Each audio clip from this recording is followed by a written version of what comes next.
Oke, assalamualaikum warahmatullahi wabarakatuh. Waalaikumsalam warahmatullahi wabarakatuh. Saat ini saya di depan beliau Kiai Subhan Handayaningrat untuk wawancara terkait tugas mata kuliah pendidikan, dan saya akan wawancara terkait dunia pendidikan dengan beliau Kiai Subhan. Beliau adalah pengasuh Majelis Haning Kolbu Pondok Ora Cetha gitu ya. Jadi namanya unik, tentu terkait dengan pendidikan. Beliau ini punya pengalaman tersendiri terkait dengan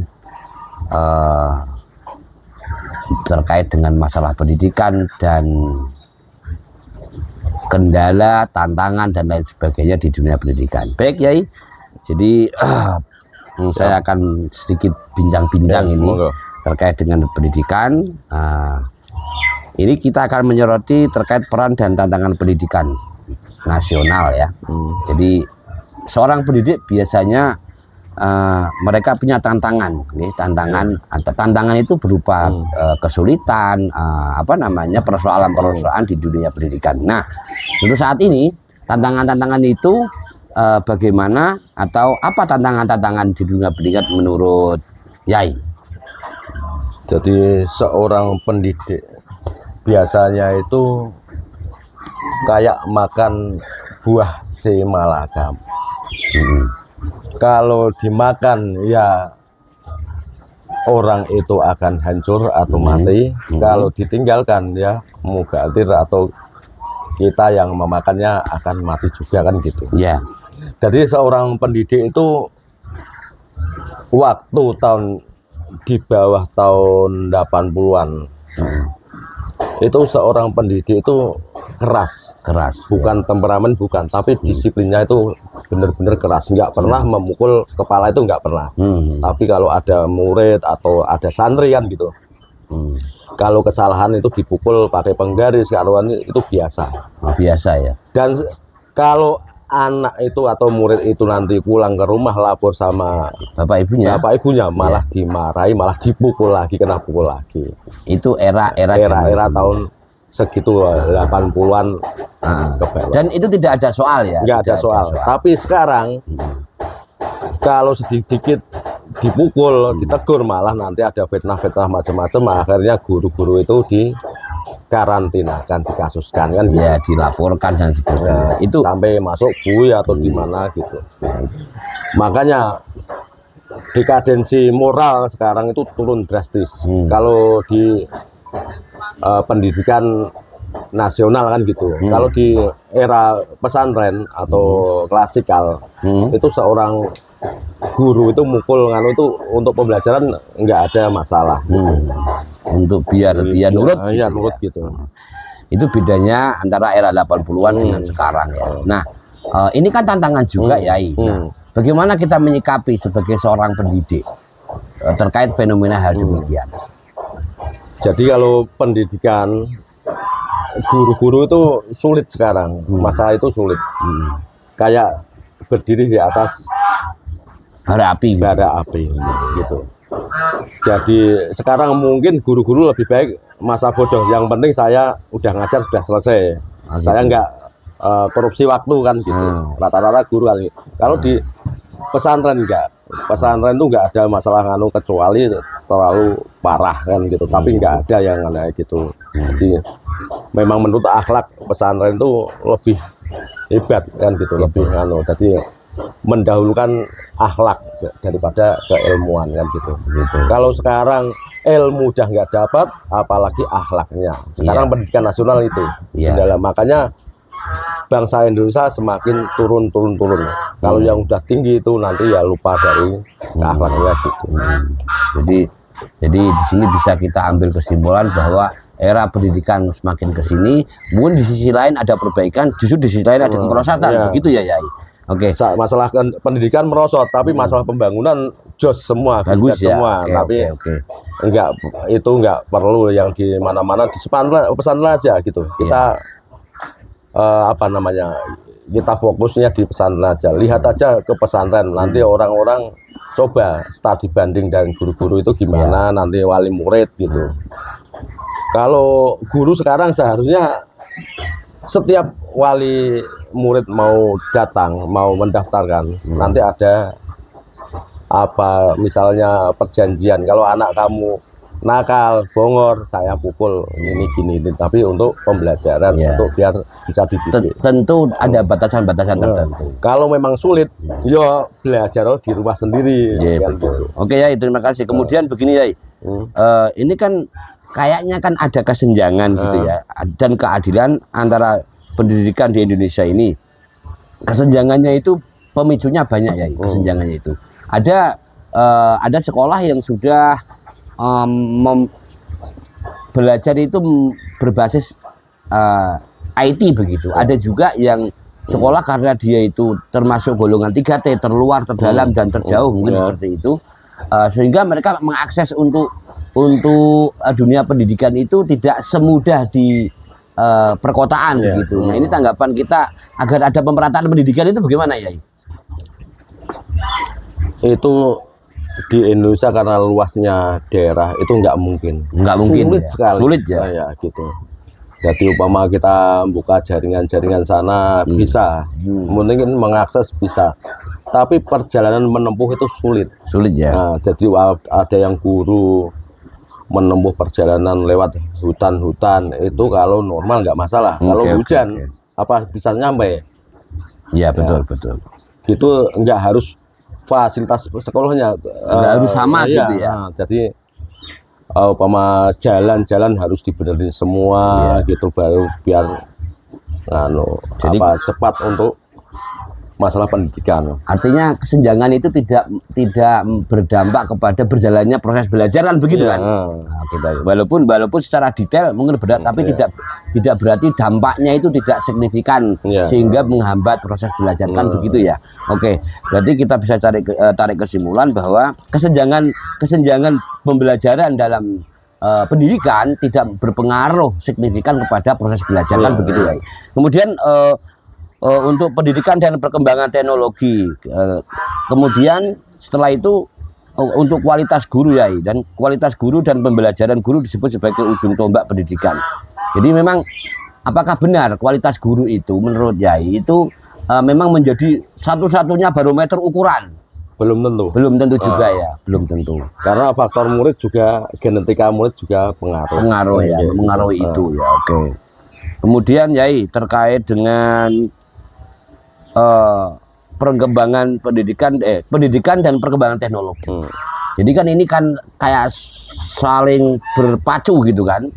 Ada juga di sisi lain dia nggak sekolah tapi karena paham teknologi sehingga dia pintar kan begitu. Ya, ada yang sekolah tapi karena dia teknologinya dia nggak paham, maka dia pengetahuannya ya sejauh mana dia tahu saja. Jadi kayak kalah dengan yang nggak sekolah begitu. Nah ini cara nyikapinya gimana? Kalau masalah teknologi ataupun kemampuan berwira swasta itu yang paling bagus kan ilmu terapan. Iya. Kalau masih ilmu pembagian osos kimia itu kan belum penerapan. Kalau ada sebagian pesantren atau pendidikan luar negeri itu memang dari kecil basisnya itu basis penerapan.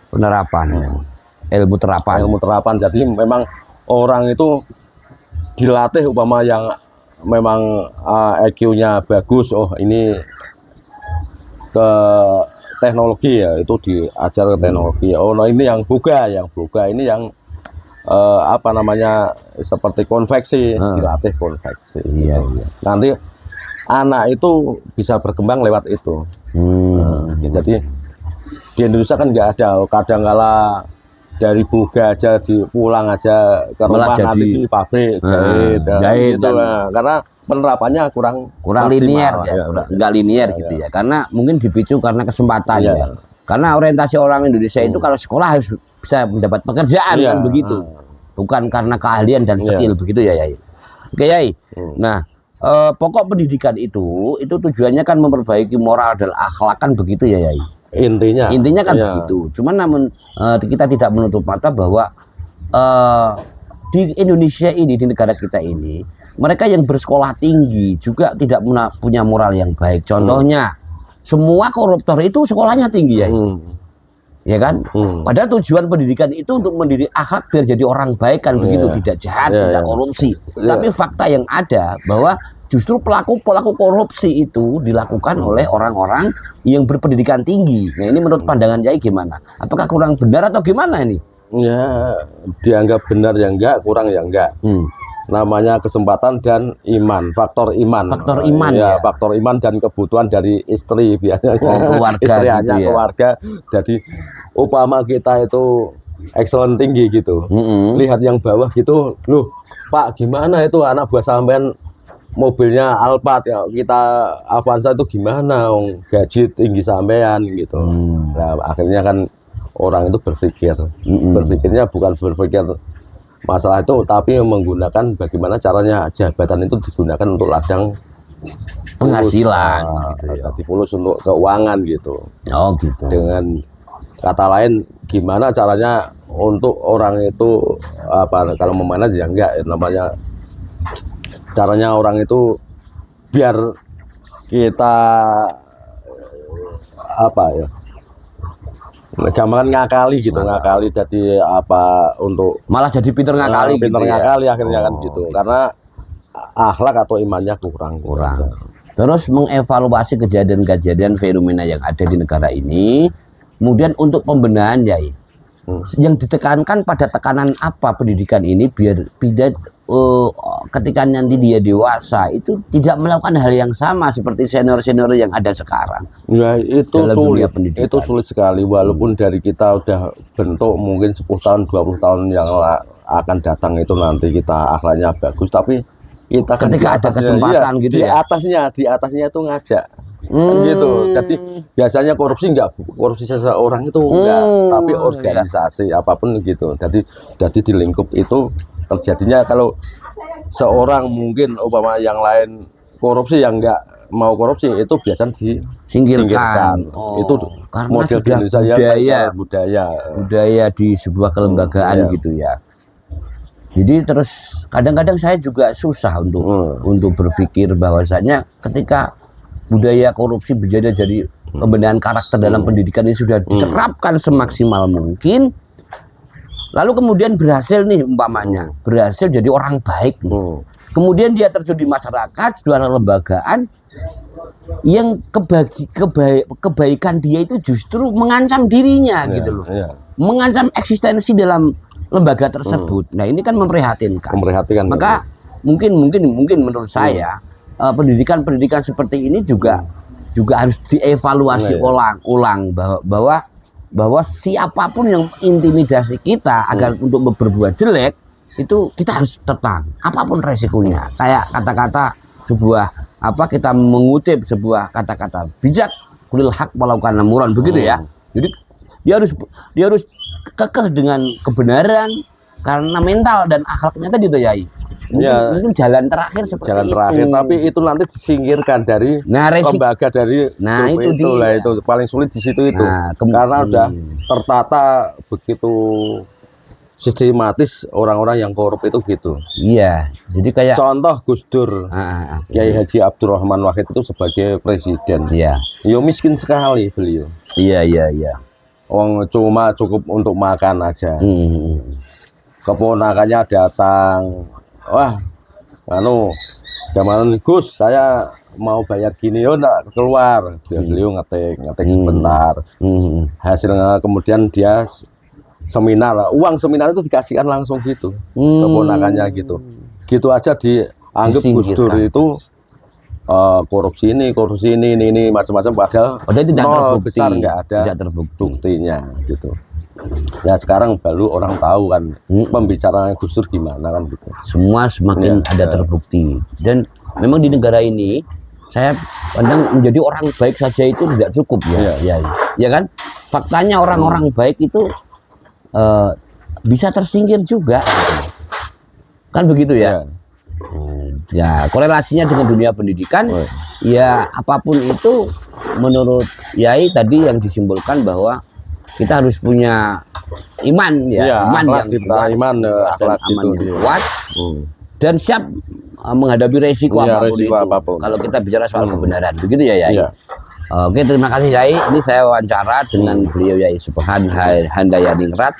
Beliau adalah lulusan Tebuireng, Tebuireng 3 tahun SMA, 3 tahun SMA, kemudian Tribakti University ya, Lirboyo Kediri. Lirboyo Kediri. Nah, saya kira terkait dengan dunia pendidikan beliau paling paham dan sudah mempraktekkan di masyarakat, dan analisa-analisa beliau terkait dengan dampak pendidikan atau pendidikan yang sudah berlangsung saya kira masuk akal ya, bahwa hanya iman dan akhlak yang menjadi tumbuhan ya, yang menjadi tumbuhan. Maka di sini kita bisa mengambil sikap bahwa kedua hal tersebut adalah fondamen kita hidup, kita menjadi orang berguna, bermartabat, menjunjung tinggi asas-asas akhlak dan iman, bagaimana untuk menegakkan kebenaran, memberi dampak baik karena kita sebagai orang pendidik, kan begitu ya Yai. Demikian yang nggak boleh lepas yaitu kalau dalam pendidikan seorang kepala sekolah atau guru-guru kalau ada pendaftaran harus ada apa itu namanya, MOU. Kalau anak kamu kasus begini kan harus keluar. Gitu aja ya itu kalau tak pukul di situ, tak pukul boleh, ya monggo, tapi nggak boleh ngasuskan. Kalau ngasuskan tak keluarkan semua. Ya, ini ada tanda tangan bukti, ada gitu. MOU Ya. gitu ya. Kalau nggak gitu pendidikan di nasional akan hancur. Ya, lambat laun gitu, akan hancur ya. Gara-gara itu ya. Gara-gara itu. Jadi nggak ada ketegasan. Dulu guru sangat keras, tapi semua jadi pandai, Tunduk, tunduk semua, akhlaknya bagus. Sekarang udah bodoh, goblok, udah nggak punya akhlak. Gitu. Iya, gitu. Udah bodoh, nggak punya akhlak, gitu. Nggak ada prestasi gitu ya. Prestasinya. Ya, gitu. Ya, itu dampak daripada kelonggaran mungkin ya. Oke. Baik begitu. Terima kasih wawancara kami untuk tugas mata kuliah pendidikan. Mudah-mudahan menjadi manfaat dan menjadi edukasi buat kita semua. Dan mudah-mudahan kita bisa meniru beliau yang sudah mendirikan sebuah majelis. Apa tadi ya? Majelis Mahning Kolbu di Pondok Oraceto. Rata-rata majelisnya adalah jamaah adalah orang-orang dunia hitam, mantan orang-orang napi ya. Nah ini dan beliau itu menerapkan pendidikan non formal ya. Jadi beliau mendidik itu di mana saja orang ketemu orang, di mana saja ketemu jamaah kumpul dan lain sebagainya. Beberapa tempat disinggahi oleh beliau, dan yang ada satu lagi saya informasikan beliau memang tidak terekspos oleh media, tapi saya yakin terekspos oleh media langit ya. Jadi tidak terkenal di bumi tapi terkenal di langit. Ini beliau. Jadi masjidnya Masjid Ningratan. Ya, Masjid Ningratan gitu. Ningratan, tiap kita ketemu siapapun kita harus memberi satu ayat ataupun satu hadis kita bisa. Oke, gitu. Terima kasih Yai, mudah-mudahan berkah. Amin. Saya mohon doa teman-teman saya, khususnya di Sivitas Akademi Fakultas Pendidikan Agama Islam Universitas Darul Ulum Undaris. Ya, Undaris. Lah Pak Wahono, Profesor Dr. Wahono masih jadi rektor enggak ini? Sekarang sudah tidak. Oh, udah. Ya, kalau ketemu salam. Nah, Profesor Wahono itu anak buahnya Raden Mas Subhan Handayaningrat, sarjana agama, sarjana makom, sarjana alam gaib ya. Begitu, terima kasih Yai. Mudah-mudahan manfaat. Amin. Allah barik. Amin.